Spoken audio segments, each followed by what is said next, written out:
Chamath Karsandu reporting for MMA Junkie and USA Today here in London, England, standing alongside Michael Venom Page, who takes on David Rickles in the co-main event of Bellator 200 this Friday night. And Michael, it's good to see you. I actually wanted to start off on a bit of a somber note because I didn't realise this while the open workouts were taking place yesterday, but you were wearing a special T-shirt. It was a passing of Helen Ramsey, which I saw you kind of post on social media. Can you explain the situation and what happened there? Yeah, I know a lot of people heard about the Florida shooting a while ago now, and my little cousin was Helena Ramsey. She got unfortunately caught in the crossfire and passed. There was a big movement after it anyway, but there's certain things I didn't like to post on social, so I didn't say anything about it. And a lot of people just have unnecessarily negative comments just to throw in there, and I don't like to jump on anybody's.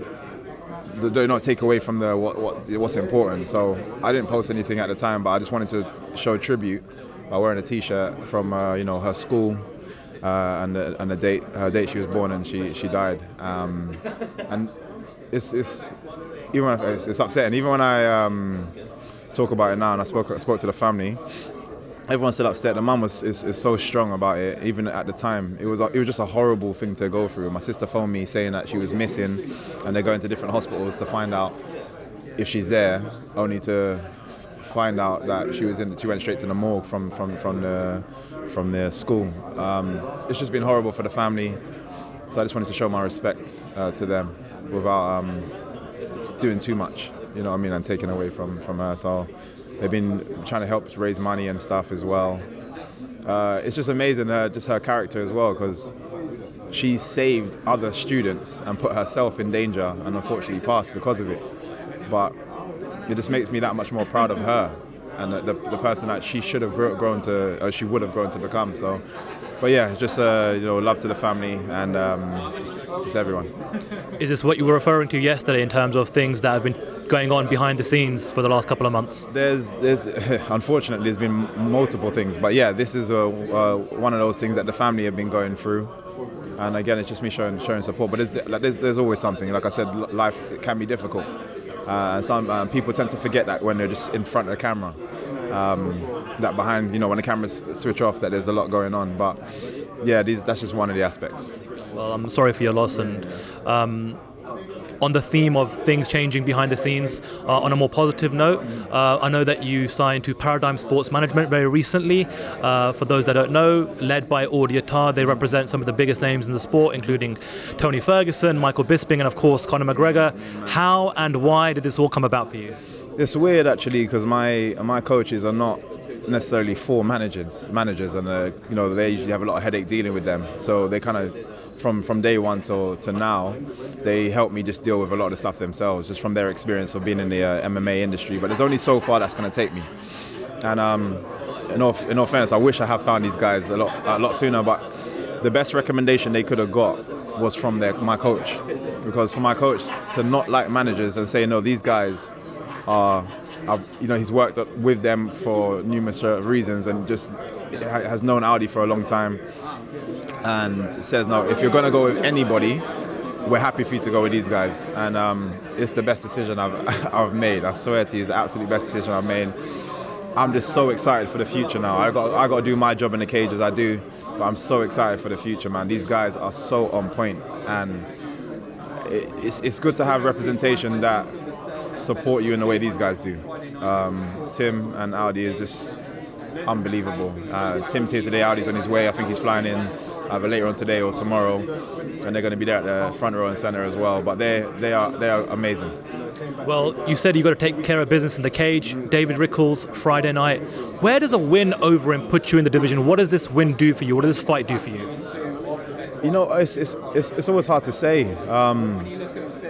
Because every fight is the same thing. What does this win do for me for the next fight? And then we get to the next fight. It's very hard to figure out what type of path is going to happen or predict the exact path, because I would never have said I'm going to be a year and a half out from the last fight. You know what I mean? So at the moment, right now I'm just trying to, alongside that paradigm, trying to get a really good contract, move forward with Bellator. I think they're doing amazing things, and just take over the world, man. Seriously, like, I still believe even now, people might not want to put my name to it, but even now, I know my style is influencing a lot of fighters. A lot of people are starting to become a lot more flamboyant and a lot more, hands are starting to drop a little bit. All the stuff that people were negative about before, they see me doing it, and now it's spreading like wildfire, and it's slowly more and more of my style athletes are coming on board as well. And I'm just looking forward to the change. I don't even care for the recognition. I know where it comes from. I know what I've done, and I'm just looking forward to just keep showing the world what my style is about. Something else that piqued my interest yesterday was 50 Cent posting a portion of a conversation that you had with him on the phone yesterday. How did that happen, and what did you guys talk about? Very random. Got a call from some of the guys working with Bellator, and they're like, "Oh yeah, 50 Cent has asked for your number. Can I give it to him?" I was like, "Hell yeah, give it to him. Like, why would you?" And then I got a call from his DJ. He's coming over with him as well. He was just like, yeah, I'm gonna link you up with 50. 50 wants to give you a shout. I said, yeah, no problem. My guy Luke, guy does all my social media stuff, he was there with me as well. So we thought we'll film on our side, because I saw the conversation with King Mo, a few weeks back, and I thought, yeah, we'll film on our side as well, so we have both sides. And it was just nice, man. It's nice to start to get recognition from those type of celebrities, he's one of those, he's a very influential person. It's exciting to even have him here at Bellator, let alone him talk to me directly, you know what I mean? And he's like, yeah, he's going to be flying over and stuff. I was being cheeky, I was like, yeah, I heard you're going to be singing me out. And he's like, oh, maybe next time. So, no, but it's good to create those kind of networks and stuff. It does open a lot of doors, even just for other stuff, even just general business. He's an amazing businessman, and that's the kind of stuff I want to achieve outside of the cage as well. You've had a lot of changes, and this is my final question to you. Another fighter that's had a lot of changes is Paul Daly. He's got a Twitter account now, he's got an Instagram account, he's got a brand new manager as well. I know you've said in interviews this week that you've lost a fire. You don't really care for him anymore. Is there anything that you think can happen that can do a 180 on that situation? And because obviously from a UK perspective, it's easily the biggest fight that you could put on here in the UK under the Bellator banner. So is there any chance you think that happens? He's just not relevant. I genuinely believe he's not relevant anymore. As unfortunate as it is, there was a time and place for it, and we've missed it. You know what I mean? I'm not going to say things can't happen in the future. Anything can happen in the future for whatever reason, but I've completely switched off that. I'm so not interested anymore, and I don't want to be anybody's get out of jail free card. You know, when you wanted to do it, you decided to take other choices multiple times.